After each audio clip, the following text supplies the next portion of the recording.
वहाँ पे आपके आने का रीजन सही बताइएगा मेरे को, सिर्फ धर्म था या कुछ और भी था? धर्म था, हमारा हिंदू है इसलिए हम आए। तो वहाँ पे कन्वर्ट करने को बोलते थे? वो बोलते थे बन जाओ, हम नहीं बने। मारा किसी को? आपके फैमिली के किसी को मारा? रिश्तेदारों को मारा, बहुत मारा। यहाँ पे कितनी फैमिली रहती है भैया? 200 प्लस फैमिली हैं इस टाइम पर। हम ये कहना चाहते हैं हमारे हिंदू समाज भाइयों से कि इनकी पीड़ा सुने, दुख दर्द सुने, जब पता चलेगा। क्या बड़े हो कि क्या बनना चाहते हो तुम? पुलिस बनना। पुलिस बनना चाहते हो?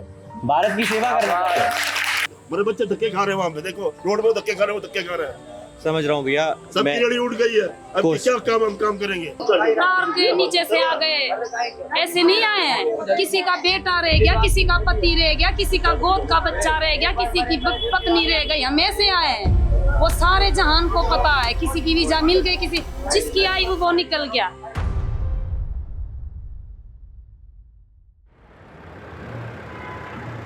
आप और हम जब घर में रहते हैं तो बड़ा आराम से एसी में बैठते हैं, खाते पीते हैं। बाहर जाते हैं तो थोड़ी धूप लगती है, गर्मी लगती है इस मौसम में। पर आपको पता है हमारे पड़ोसी देश में बहुत सारे ऐसे रिफ्यूजीज़ हैं जो माइनॉरिटी में थे। उनकी ज़िंदगी बहुत ही पीड़ा में बीती वहाँ पर, बट उनके बच्चों का भविष्य अच्छा हो, उनको अच्छा खाना पीना मिले और उनको अच्छी ज़िंदगी मिले, इसलिए उन लोगों को वहाँ से रेस्क्यू किया गया, उनको इंडिया लाया गया। अब लाना एक चीज़ होती है, उनको बसाना दूसरी होती है। और बसाने में जो पूरे देश में सबसे ज़्यादा काम कर रहे हैं विजय भैया, हम उनके साथ हैं। विजय भैया, कैसा लगता है जब ये सब इतनी पीड़ा देखते हो आप? प्रफुल्ल भाई, सबसे पहले तो आपका बहुत बहुत धन्यवाद। मैं खुद एक कश्मीरी हिंदू हूँ और माय ग्रैंडफादर वाज मर्डर्ड इन 1980।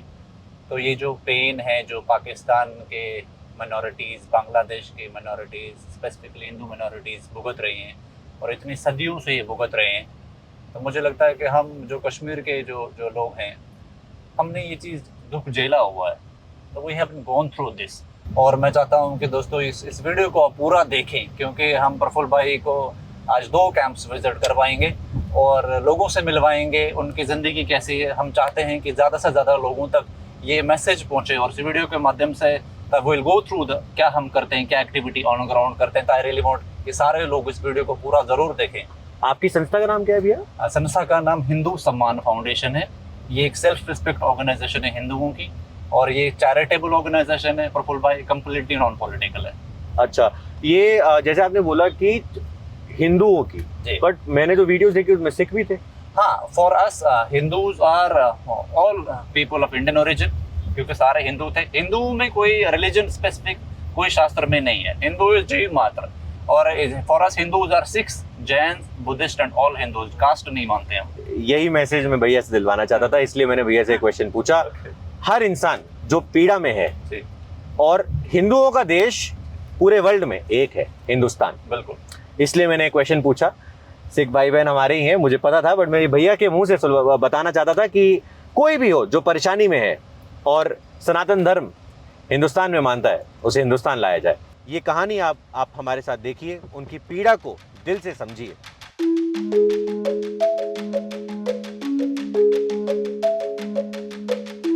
क्या कर रहे हो आजकल? पैर नहीं सुना भाई। कैसे हो, सब बढ़िया? क्या कर रहे हो आजकल? कॉलेज कर रहे हो? थोड़ा जोर से बोलो। कहाँ पे पढ़ रहे हो? सत्यवती कॉलेज। सत्यवती कॉलेज में पढ़ाई सही चल रही है?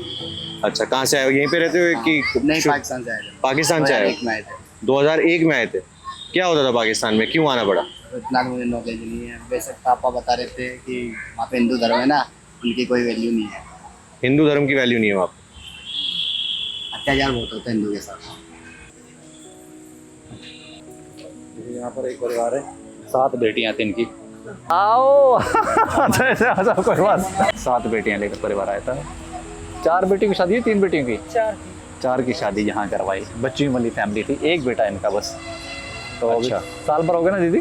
साल में 16 महीने हो गए। 16 महीने हो जाएंगे। हाँ, मतलब 1.25 साल 1.5 साल लगा लो। इनकी यहाँ झुकी बनी थी, तो एमसीडी ये जो डीडी वालों ने बनने नहीं दी। ये थोड़ा सा आप बताओ मुझे, मैं आपसे जानना चाहूँगा, एक बार ही बताओ मेरे को। देखो, हम भारत देश को बताना चाहते हैं कि जो आप लोग पाकिस्तान से आए, तो वहाँ पे क्या हुआ जिसकी वजह से आना पड़ा, और यहाँ पर किस तरीके से आपको सपोर्ट दिया जा रहा है या नहीं दिया जा रहा? तो देख यहाँ तो वहाँ तो दिक्कत बहुत है, ऐसे नहीं आए, दिक्कत हुई तभी तो आए। 7 बेटियाँ और एक बेटी और है, बेटी की है। जैसे ऐसे समझ ले पूरे परिवार में 3 बेटे हैं, एक बेटा एक छोटा सा है, एक पति है, वो तो ये देखा भाई साहब ने। अभी कमाने वाले भी ऐसे नहीं है, ऐसे हालत, ऐसे बर्तन बेचे, पता नहीं क्या क्या बेच कर अपनी बेच कमेटियाँ लेकर मैं आए आगे।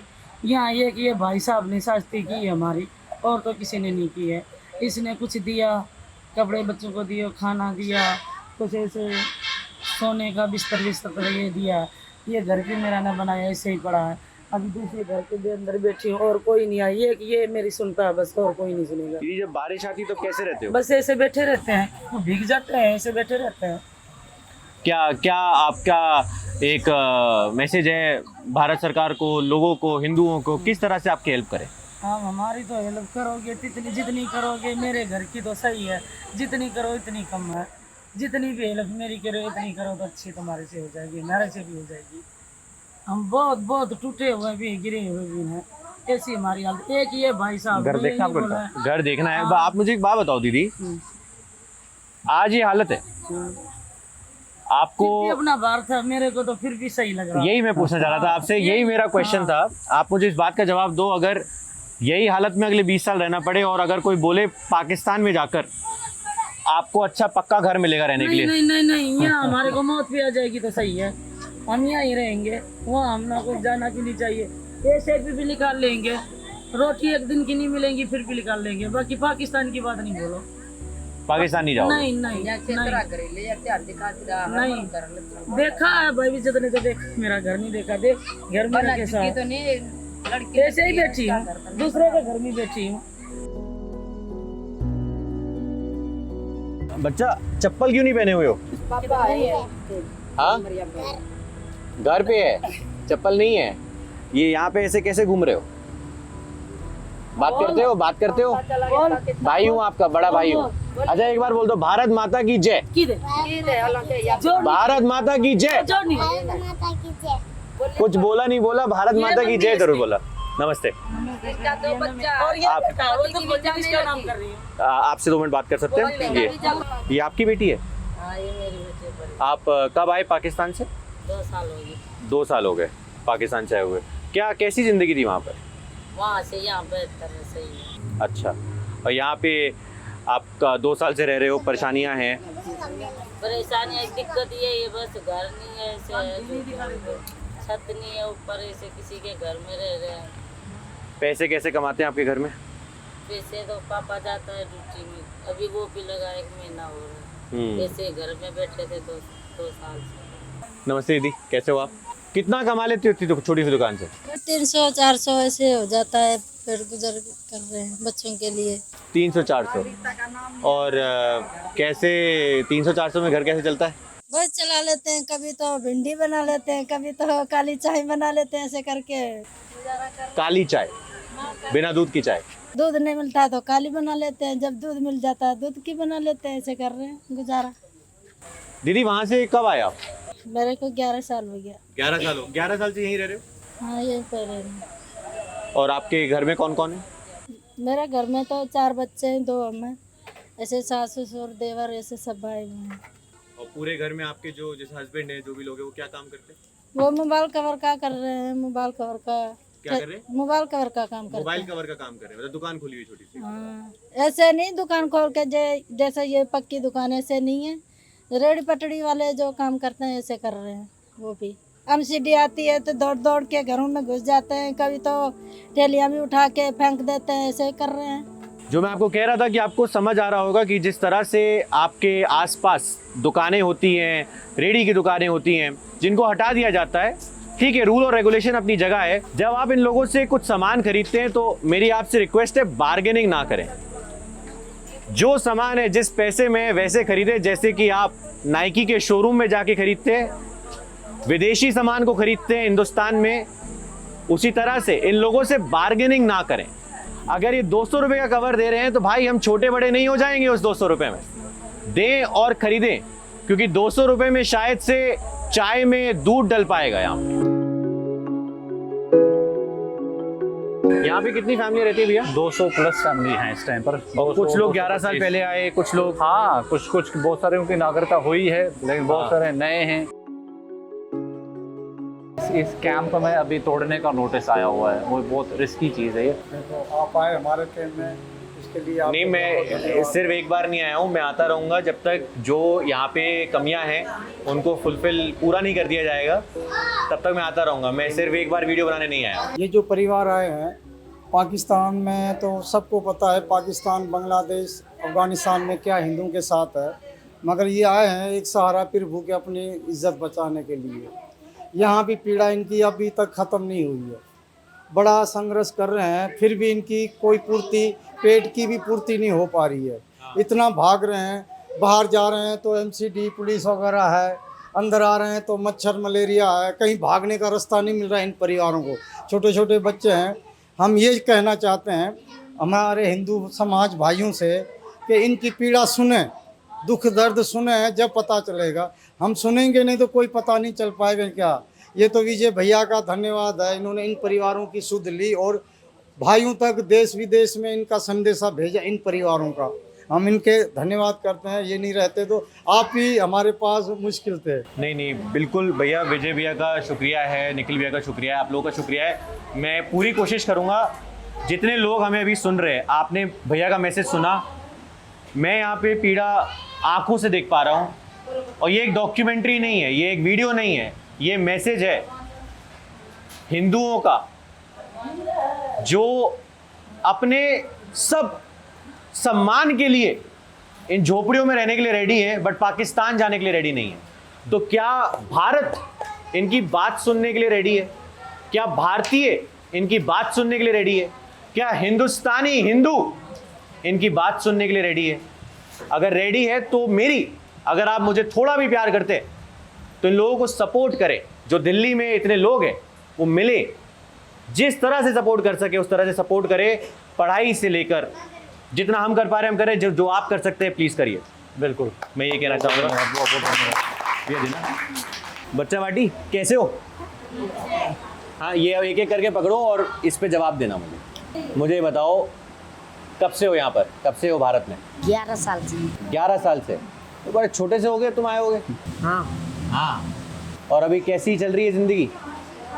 यहाँ से उठाया जा रहा है, अच्छा नहीं लग रहा। यहाँ से उठाया जा रहा है? क्या करते हो पूरे दिन, सुबह से लेकर शाम तक क्या करते हो तुम? स्कूल जाता हूँ, फिर ट्यूशन आता हूँ। जाते हो? कहाँ पे जाते हो? यहाँ आता हूँ ट्यूशन में। क्या पढ़ते हो? होमवर्क पढ़ा है तो अच्छा, चलो ठीक है। क्या बड़े हो के क्या बनना चाहते हो तुम? पुलिस। जोर से बोलो। पुलिस बनना। पुलिस बनना चाहते हो? भारत की सेवा करना चाहते हो? बहुत बढ़िया बात है। और भाई बहन कौन है तुम्हारे? लो भाई पकड़ो। क्या करते हो? पढ़ते हो? क्या पढ़ रहे हो? जोर से बोलो।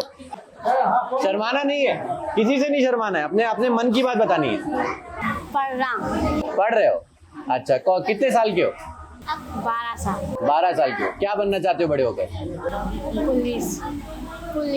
पुलिस में जाना चाहते हो? अच्छा, तो मुझे बताओ, इधर आओ, यहाँ पे आओ, इधर आओ, पास में आओ। चलो मैं आपसे क्वेश्चन पूछूं, मुझे बताओ, अब आप बड़े होकर पुलिस ऑफिसर बनना चाहते हो, तो भारत के सारे लोग जो यहाँ से मतलब इतने आप पे रिस्ट्रिक्शन, मतलब आपके ऊपर ना ऐसे लगाया जाता है कि भाई आप यहाँ पे नहीं रह सकते, आप यहाँ पे पढ़ नहीं सकते, तो अंदर से दुख होता है। तो ये कैसे, क्या मैसेज देना चाहोगे? अपने दिल का मैसेज बताओ सबको कि मेरे को ये चाहिए आप सबसे। अब भारतीय लोग आपको सुन रहे हैं, इनको बताओ मुझे ये चाहिए। मुझे जगह चाहिए। हाँ, जगह चाहिए। और फिर वहाँ पे क्या करोगे? घर बनाओगे, रहोगे अपनी फैमिली के साथ। ये बच्चा कह रहा है इसको जगह चाहिए। इससे पूछ लेते हैं, अगर ये जगह इसको पाकिस्तान में मिले तो वापस जाएगा? पाकिस्तान में मिले तो वापस जाओगे? नहीं जाओगे। यहाँ रह लोगे बट पाकिस्तान नहीं जाओगे। इससे क्लियर क्या मैसेज चाहिए हमें? इससे ज्यादा क्लियर क्या बात हो सकती है? हम लोग कुछ भारतीय तो 140 करोड़ है, बट 77-80 करोड़ के आसपास हिंदू भाई बहन है। क्या मेरे पास शब्द नहीं है, आप खुद सोचिए, सपोर्ट करेंगे? हम लोग कुछ 200 परिवारों के लोगों के साथ हैं यहाँ पर, जो पाकिस्तानी रिफ्यूजीज आए हैं और पाकिस्तान जाने के लिए रेडी नहीं है। तो हम सबको उनको सपोर्ट करना चाहिए, उनके साथ आना चाहिए। सुन लेते हैं इन लोगों से कि इनकी दिल में क्या बसता है। जय हिंद, जय भारत,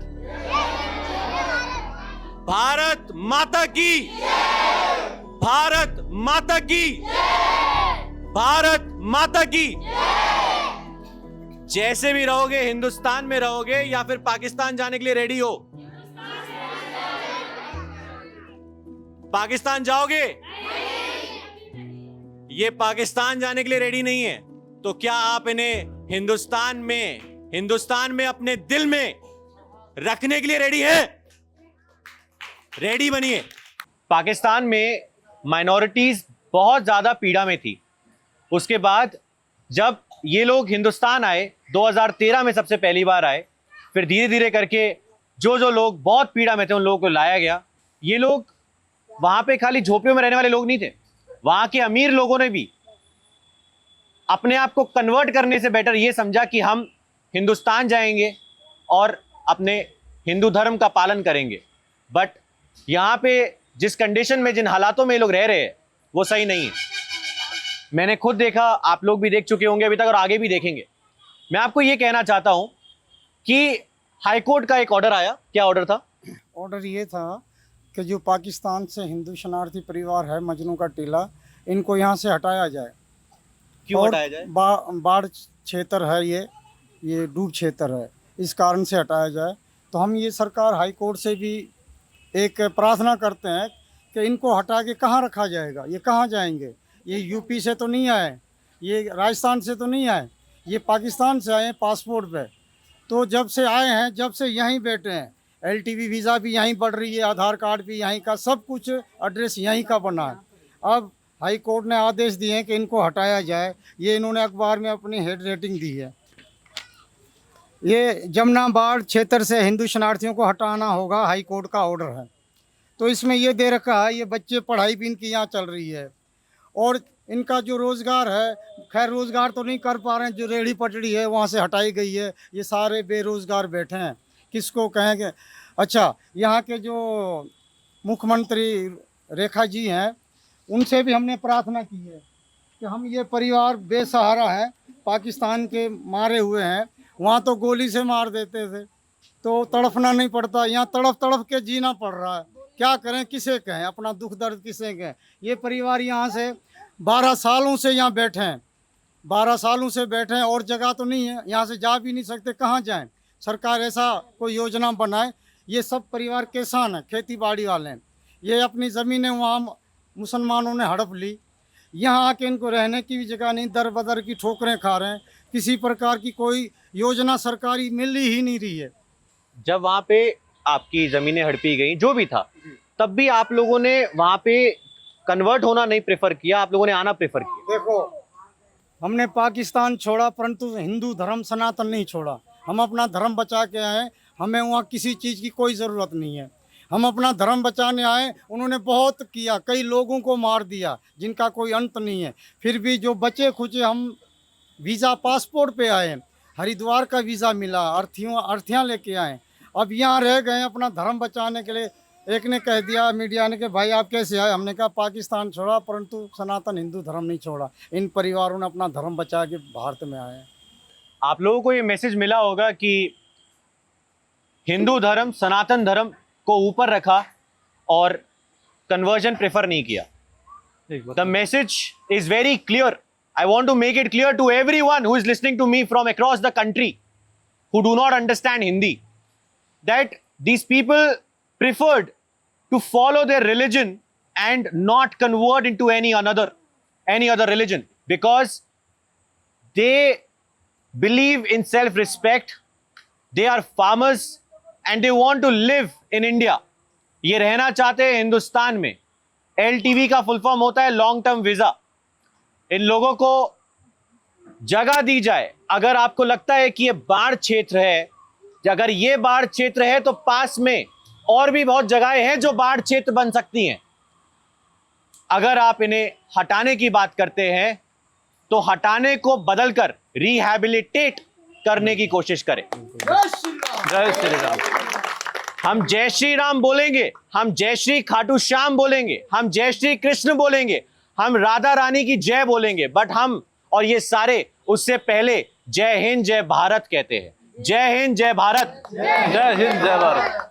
एक चीज मैं एडअप करना चाहूंगा प्रफुल्ल भाई, इसमें एक मिसकंसेप्शन है CAA को लेकर, सिटीजनशिप अमेंडमेंट एक्ट जो आया है उसके संदर्भ में मिसकंसेप्शन है पूरे हिंदू समाज में। मैं तो ये कहूँगा दोस्तों, ये लगता है सबको कि इन लोगों को सिटीजनशिप दे दी तो ये अमीर हो गए। CAA में ऐसा कोई प्रावधान नहीं है। सिटीजनशिप पहले पाकिस्तानी हिंदुओं को 11 साल मिलती थी पहले 11 साल में, अब 10 साल मिलती है। पहले इनको जो पासपोर्ट होना चाहिए था वो वैलिड होना चाहिए था, वीज़ा वैलिड होनी चाहिए थी, लेकिन CAA में वो प्रावधान हटा दिया गया। वो बहुत अच्छा था क्योंकि वो पैसे वैसे भी पाकिस्तान एम्बेसी लेकर जा रही थी। लेकिन CAA से ये अमीर नहीं हुए, इनकी अमीरी नहीं, इनकी गरीबी चेंज नहीं हुई। अगर ये गवर्नमेंट ये फैसला करती है कि इस कैंप को तोड़ा जाए तो इनको बसाएंगे कहाँ पर? ये तो झुग्गियों में रहते हैं। और एक और बात मैं प्रफुल्ल भाई आपके माध्यम से बोलना चाहूँगा, यहाँ पर करोड़पति लोग भी आए हैं वहाँ से, करोड़पति लोग भी वहाँ से पाकिस्तान छोड़कर सिर्फ धर्म बचाने के लिए आए हैं। इन झुग्गियों में रह रहे हैं, मुफलिसी और गरीबी की जिंदगी जी रहे हैं करोड़पति लोग। और करोड़पति लोग they are discussing right now कि इससे बढ़िया तो हम पाकिस्तान में मुसलमान हो जाते, कन्वर्ट हो जाते। यहाँ पर एक तो ना हमें हिंदू पूछ रहा है, ना हमारे लिए कोई पॉलिसी बन रही है, ना कोई पॉलिसी फॉर्मेशन हो रहा है। एज ए ऑर्गेनाइजेशन प्रफुल्ल भाई हम चाहते हैं इनको रेफ्यूजी स्टेटस मिले, इनके लिए आवास की योजना हो। इनकी खाली सिर्फ मजनू टीला नहीं, सारे पाकिस्तानी रेफ्यूजीज के लिए, सारे बांग्लादेशी रेफ्यूजीज के लिए जो धार्मिक प्रताड़ना के कारण भारत में आता है पाकिस्तान से, बांग्लादेश से, इनको रेफ्यूजी स्टेटस मिले, इनके लिए रेफ्यूजी कार्ड बने। उस रेफ्यूजी कार्ड में दोस्तों 1967 का UN कन्वेंशन है, इनको बाकायदा पेंशन मिलेगी हर महीने, और वो भी 10, 20, 30 साल तक, जब तक इनकी सोसाइटी अपलिफ्ट नहीं होती। कश्मीरी हिंदुओं के लिए ऐसा प्रावधान है, आई एम कश्मीरी हिंदू, ऐसा प्रावधान है। और मैं आपके माध्यम से गवर्नमेंट ऑफ इंडिया को यह बोलना चाहूंगा, इनको रेफ्यूजी स्टेटस दें, माने इस बात को लीगली कि ये लोग वहां से धार्मिक प्रताड़ना के कारण भारत आए हैं। इनको बाकायदा पेंशन, इनका आवास बने, इनका घर बने। उसके बाद ऐसे फैसले आप कोर्ट के माध्यम से इस तरीके से दें। और बार बार इनको थ्रेटन किया जा रहा है कि ये तोड़ देंगे, ये लीगल फीस अफोर्ड नहीं कर सकते, ये गरीब लोग छोटे छोटे बच्चों को लेकर कहाँ जाएंगे? इस चीज का मैं चाहता हूँ पूरा देश विदेश का हिंदू समाज समझे और उस वीडियो को ज्यादा शेयर करें, प्रफुल्ल भाई को सपोर्ट करें, HSF को सपोर्ट करें, निखिल चंदवानी भाई को सपोर्ट करें, जो उनकी आवाज उठा रहे उनको आप अपलिफ्ट करें। ये मैं बोलना चाहूंगा इस माध्यम से। आप लोगों को ये पूरा मैसेज बहुत क्लियर हुआ होगा। मैं इसको एक चीज कहना चाहता हूँ, विजय भाई ये किसी अपने निजी स्वार्थ के लिए नहीं कर रहे हैं, वो सारे उन लोगों के लिए कर रहे हैं, उनको रिफ्यूजी स्टेटस दिलाने के लिए कर रहे हैं, जो अपने धर्म के लिए खड़े हो रहे हैं और जिनके अगेंस्ट उस लेवल का नाइंसाफी हुई है जो शायद आप और मैं सिर्फ समझ सकते हैं, उसके बारे में बात भी नहीं कर सकते। आप ये सब समझिए और बाकियों को भी भेज के समझाइए। ये वीडियो नॉन मोनेटाइज्ड वीडियो है, इस पे मैंने कोई भी मोनेटाइजेशन ऑन नहीं किया हुआ है। ये मैसेज सब तक पहुंचाइए। मैं चाहता तो हजारों लाखों कमा लेता इस वीडियो से, बट ये एड फ्री वीडियो रन होगा क्योंकि मैं चाहता हूं ये मैसेज सब तक पहुंचे। मतलब ये यमुना बाढ़ क्षेत्र में हिंदू शरणार्थियों को हटाने की बात। यहाँ पर देखो मजनू टीला गुरुद्वारा है, उसके ऊपर तिब्बतियों का कैंप है, वो भी तो इसी यमुना बैंक पर आ रहा है। अब उसको तो हटाने की बात नहीं, हाँ उसको हटाने की बात नहीं हो रही, सिर्फ पर्टिकुलर ये हिंदू बस्ती बस खटक रही है। ये तो गलत है ना, या तो पूरा बैंक ही क्लीन करो। यहाँ तो इस बैंक में ये थोड़ा सा एरिया क्लीन करने का करो तो इनको तो कहीं सेटल किया जाएगा ना, ये कहाँ सेटल होंगे? तो ये कब हुआ था ये पर्टिकुलर, मतलब कब हाई कोर्ट ने ऑर्डर दिया? ये अभी, हाँ, ये कौन सी तारीख है? 1 जून। जून 1। हाँ। और कब तक हटाने की बात हो रही है? किसी भी दिन कुछ भी हो सकता है, किसी दिन भी हो सकता है, किसी भी दिन कुछ भी हो सकता है। 13 तारीख को दे रखा है, 13 तारीख का, ये 13 तारीख से उन्होंने कहा है, कभी भी आ सकते हैं। हाँ कभी भी आ सकते हैं 13। और कोई रिहैबिलिटेशन कुछ भी नहीं दिया जाएगा, सिर्फ हटा दिया जाएगा। हटा दिया जाएगा। अब ये सड़क पर आ जाएंगे, अब छोटे छोटे बच्चे लेकर कहाँ जाएंगे ये लोग? अब ये बट विजय भैया आते तो बहुत सारे लोग हैं, जैसे रोहिंग्या मुस्लिम्स आए, तो उस केस में क्या होता है? जो बांग्लादेशी सीन है ये सब लीगली आए हैं, वीजा लेकर आए हैं, इनके पास सारे लीगल डॉक्यूमेंट्स है। रोहिंग्या सारे तार के नीचे से आते हैं, वो इलीगल है। और आपको मजे की बात बताऊं, रोहिंग्याओं के पास रेफ्यूजी कार्ड्स हैं, भारत सरकार ने रेफ्यूजी कार्ड दे रखे हैं, यूएन के रेफ्यूजी कार्ड्स उनके पास में, और भारत सरकार उनके लिए आवास की योजनाएं बना रही है। ऐसी वीडियोस भी हैं, ट्वीट्स भी हैं मिनिस्ट्री ऑफ जो अर्बन की डेवलपमेंट या किस तरीके की उनकी तरफ, डॉक्टर हरदीप सिंह पुरी जी की मैंने वो ट्वीट भी पढ़ी है। तो अगर उनके लिए कुछ कर सकते, ये तो बेचारे ये कहाँ जाएंगे, पाकिस्तान वापस तो नहीं जा सकते, इनको तो वहां पर वैसे ही मारकाट कर रहे हैं। तो भारत में भी अगर इनको बसाया नहीं जाएगा तो फिर ये किधर जाएंगे। मतलब इंसाफ सबके लिए होना चाहिए, सबके लिए होना चाहिए। और ये सब लीगली यहाँ पे रह ये रहे सब लीगल है, सारे लीगली आए हैं। एक दिन का बच्चा। अच्छा, आपने फिर इसके अगेंस्ट कुछ कोर्ट में करा है? सुप्रीम कोर्ट में एक संस्था ने याचिका डाली थी, वो हाँ। खारिज हो गई। अभी हाँ। लीगल रेमेडी हमारे पास कहने की मात्र को कुछ भी नहीं है। हाँ। और हाई कोर्ट ने इसमें फर्दर हस्तक्षेप करने से फिलहाल मना कर दिया है। तो मतलब we are on the mercy of the government कि वो कब तोड़ती है नहीं तोड़ती है। तो और हमारे गवर्नमेंट की तरफ से भी कोई एश्योरेंस नहीं इनके पास में कि नहीं तोड़ेंगे ना। अब ये तो थ्रेट परसेप्शन में आ गए ना। अब मजदूरी करने जा रहा आदमी, हाँ। तो मजदूरी करने जाएगा, पीछे से कोई घर तोड़ दे, तो हाँ। कहाँ, ये तो परेशान हो गए ना सारे के सारे। अब सारे डिस्टर्ब चल रहे हैं जब से ये नोटिस आया, पूरा महीना जून महीना डिस्टर्ब चल रहे हैं सब लोग। मोबाइल कवर की रेडी उठा अच्छा, डिमोलिशन चल रहा है, उसमें सबसे बड़ा विक्टिम भी जो है पाकिस्तानी हिंदू है। That is why I keep telling इनको रेफ्यूजी स्टेटस दो। अगर इनके पास रेफ्यूजी कार्ड होता तो इनकी रेडी नहीं टूटती। अब ये मार्केटों में कहीं सड़क पर रेडी लगाते हैं, बेचेंगे क्या है, घर जब पक्का नहीं है। क्या काम करते थे भैया? मोबाइल कवर मोबाइल कवर के रेडी। मोबाइल कवर का रेडी था आपका? विश्वविद्यालय मेट्रो पे रेडी उठा ये लिया। कम से कम 50 रेडी उठा ली है। ये सारे लड़के ना पे उस पे बैठ रहे हैं। ये सारी हमारे उठा रहे हैं, 50 से ज्यादा रेडियां उठाई हैं जो बेरोजगार लड़के बैठ रहे हैं रात दिन, और भूखमरी की नौबत आ चुकी है। आपकी रेडी जो थी, आप जो मोबाइल कवर बेचते थे, तो आप कश्मीरी गेट से लाते, कहाँ से लाते थे वो कवर? वो आवाज है। गफार मार्केट। गफार मार्केट से। और फिर वो लाकर आप बेचते थे। कहाँ पे लगाई थी आपने रेडी? ये विश्वविद्यालय 2 नंबर गेट में। विश्वविद्यालय के 2 नंबर गेट। अब वो हटा दी गई है। आवाज उठा ली। दिन के कितने पैसे कमा लेते थे आप? यही 400-500 कमा लेते हैं। 400-500 रुपए घर चल जाता है 400-500 रुपए में? बस चलता क्या करें, कोई काम ही नहीं है। और अब क्या करोगे? अब आपकी रेडी हट गई तो? बैठे क्या करें। और जो मोबाइल, जो आपका माल था, वो कहाँ गया? वो रखा हुआ है। वो घर पे रखा हुआ है। वो भी बोला ले जाओ, रेडी लेके जाते हैं, रेडी लेके चले गए मेरे। अच्छा। घर पे रखा हुआ और है। ऐसे होता बाबूजी, अब जैसे बिलडोजर आ रहा, रेडी माल हटा के सीधा बिलडोजर चल रहा है और आंखों के सामने उठा के ले जाए, उसकी अलग बात है, उसको तो दरअसल है आंखों के सामने सब माल हटा के ऊपर बिलडोजर चला रहे, तोड़ देते आंखों के सामने। हर हफ्ते 1, 2, 3 एमसीडी आती रहती है। अगर इनके पास रिफ्यूजी स्टेटस होता तो रेडी नहीं नहीं उठते। देखो, क्योंकि ये अनरेगुलराइज्ड वर्क है, ये रेडियां पटरियां अनरेगुलर, इनके पास दुकानें तो नहीं है। अगर इनके पास रेफ्यूजी कार्ड होता तो इनकी रोजी रोटी नहीं छिड़ती, क्योंकि ये तो रेफ्यूजी है ना, ये तो वैसे ही इस देश में शरण लेकर आया, एसाइलम लेने आया है। आप जब पाकिस्तान में थे तब वहाँ क्या करते थे? वो मंडिया का मंडी का थोड़ा समझाइए। मंडी का अपना माल आता था बाहर से, वो काम करते थे। अच्छा, वहाँ से ही मतलब कमाई जो थी। वहाँ से ही कमाई थी हाँ, आपकी? दिन में वहाँ यही 20 ऐसे घर थे आपके या फिर कुछ अलग था? नहीं, बड़े लोग हमारे बड़े घर 20-25 हजार दिन में कमाते थे। हाँ, डेली कमाते थे वहाँ पे। कोई 30, कभी 40, कभी 50, कभी 20, कभी 30, ऐसे मंडी का तो काम। वहाँ पे आपके आने का रीजन सही बताइएगा मेरे को, सिर्फ धर्म था या कुछ और भी था? धर्म था, हमारे हिंदू है, इसलिए हम आए हैं। तो वहाँ पे कन्वर्ट करने को बोलते थे? वो बोलते थे बन जाओ, हम नहीं बने, हमारा धर्म बचाओ। किस तरह से बोलते थे? बोला मुसलमान बन जाओ। किस तरह से बोलते थे? ऐसे उनके बोले हम तुम्हें सब कुछ देंगे, आगे आओ। हाँ, क्या? इस्लाम कबूल कर लो, हम तुम्हें सब कुछ देंगे। घर देंगे। और सब अगर आप देंगे। बोलो कि मैं नहीं कबूल करूंगा तो क्या होता था? मारा किसी को? आपके फैमिली के किसी को मारा? रिश्तेदारों को मारा, बहुत मारा। बहुत जने को मारा। जैसे वहाँ पे जैसे कोई पढ़ा लिखा हुआ हिंदू, कोई मैट्रिक पास है या बीए पास है, कोई भी, उसको नौकरी सही तरीके से मिल नहीं पाती थी। यहाँ पे जैसे खाने पीने का काम कर सकता है हिंदू, मुसलमान खाने पीने का काम कर सकता है, वहाँ पे खाने पीने का काम नहीं कर सकता है। जैसे चावल का काम हो गया, कोई होटल का ढाबा का काम हो गया, कोई भी खाने पीने का काम हिंदू का खाते नहीं थे। वहाँ पे जैसे हिंदू को कम जाति, नीची जाति करके समझा जाता है। और पानी वगैरह जैसे यहाँ पे हम गिलास में पी लेते हैं तो कोई दिक्कत नहीं होती है। हिंदू मुसलमान यहाँ भेदभाव ज्यादा नहीं है। हिंदू को वहाँ पे काफिर कहा जाता है। हिंदू को वहाँ पे काफिर कहा जाता है। हिंदू जाति को वहाँ पे काफिर कहा जाता है। हिंदू का गिलास अलग होता है, हिंदू का सब कुछ अलग होता है। ये तो बहुत ही डिस्टर्बिंग। अनटचेबिलिटी। एक सेकंड, मैं इस पे क्वेश्चन पूछता हूँ।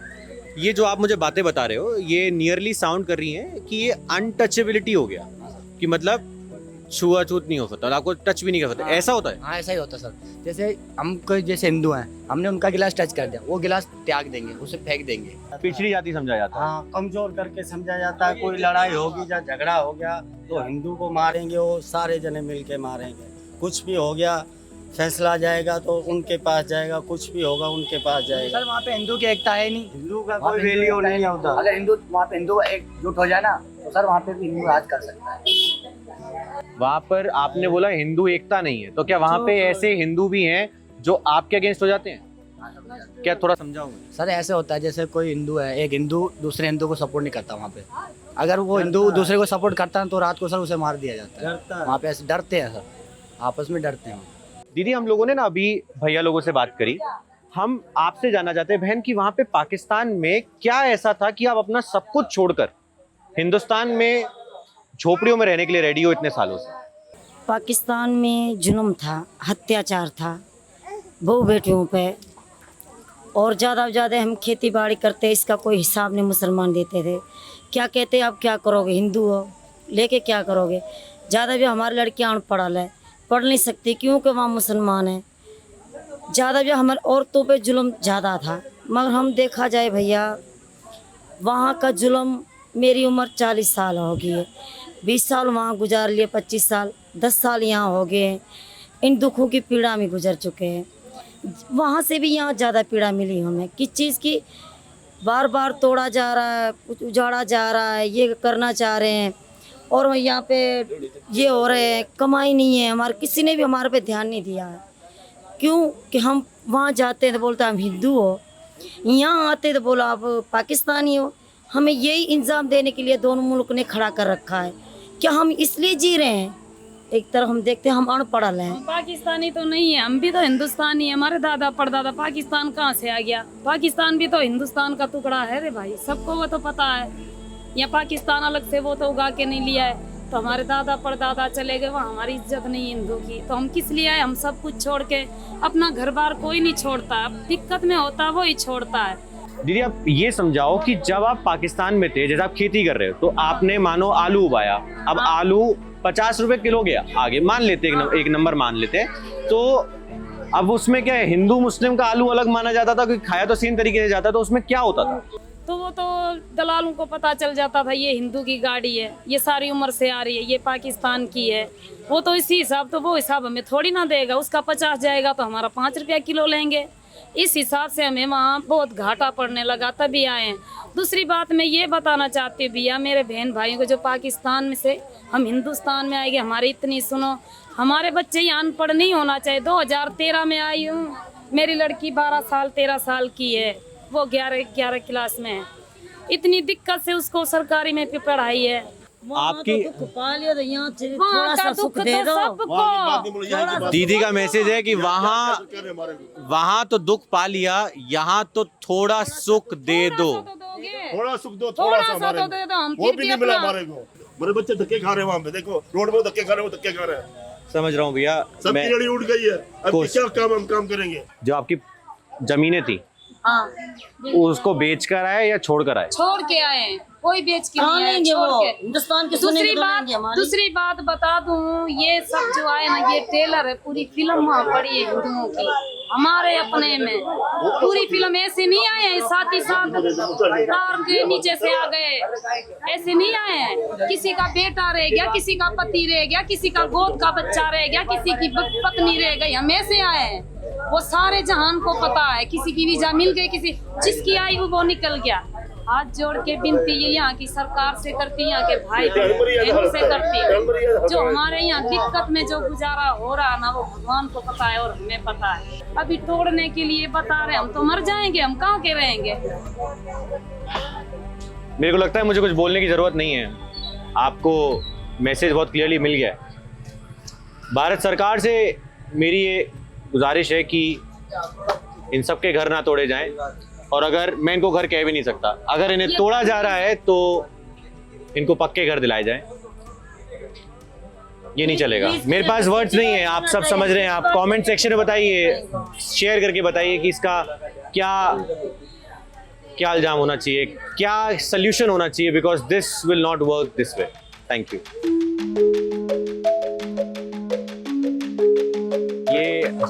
उन सब लोगों की तरफ से है जिन्होंने पूरे भारत से, हमारे जो भी रेफ्यूजीज पाकिस्तान से आए हैं, कुछ 11 साल पहले, कुछ साल पहले, कुछ महीने पहले, और ये उन सब लोगों ने भिजवाया है जो भी सामान भिजवाया है थोड़ा बहुत, और अपना नाम बताने के लिए मना करा है। बट ये बहुत छोटा है। हम अपनी पूरी कोशिश करेंगे कि ये दाल चावल आटा, इन सब से ऊपर जो आपको पक्के घर चाहिए, इन सब चीज़ों पे भी काम कर सके। हमें पता है वो सबसे ज़्यादा ज़रूरत है।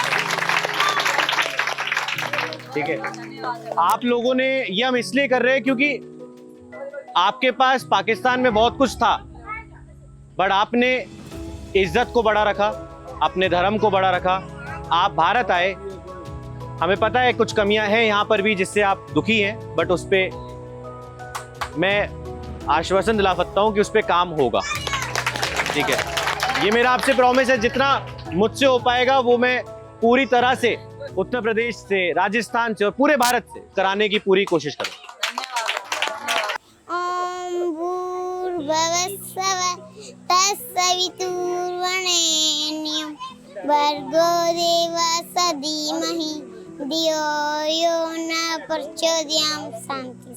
My name is Bhaktinraj Chauhan and my father's name is Zinuram. I studied in class metric.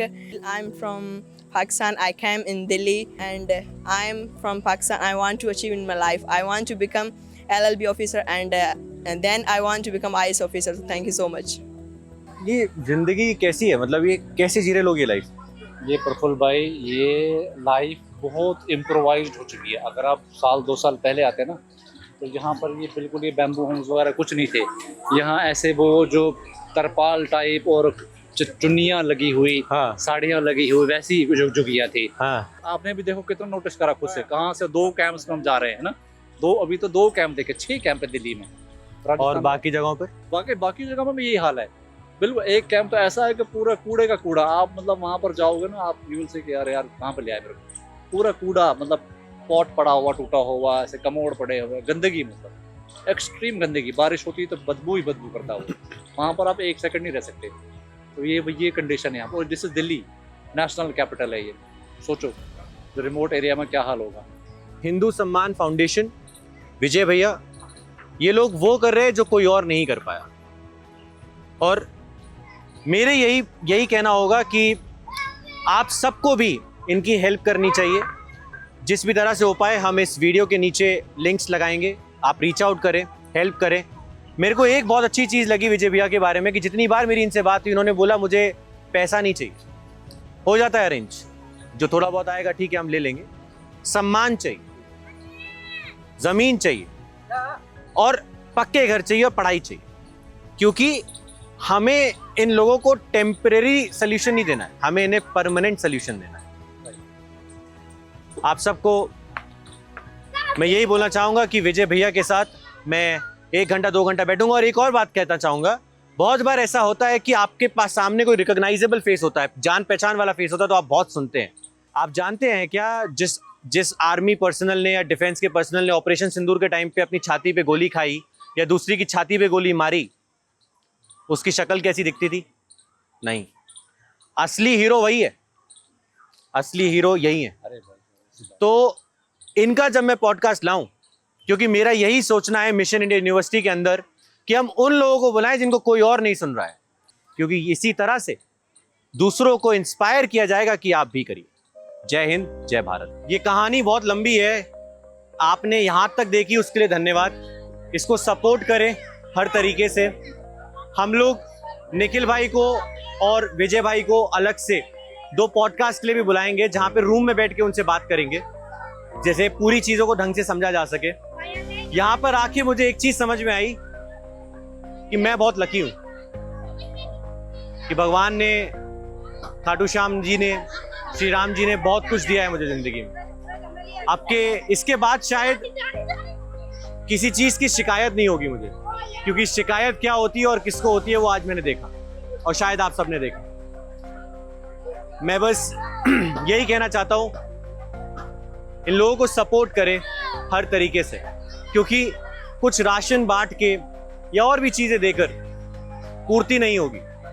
पूर्ति होगी जब पक्के घर मिलेंगे, पूर्ति होगी जब बच्चों को पढ़ाई मिलेगी, शिक्षा मिलेगी, और ज़रूरत उसकी है। दाल चावल 2 दिन में ख़त्म हो सकते हैं, अगर एक बार पढ़ा दिया तो वो ज़िंदगी भर सबको खिला सकता है। जय हिंद, जय भारत, जय श्री राम।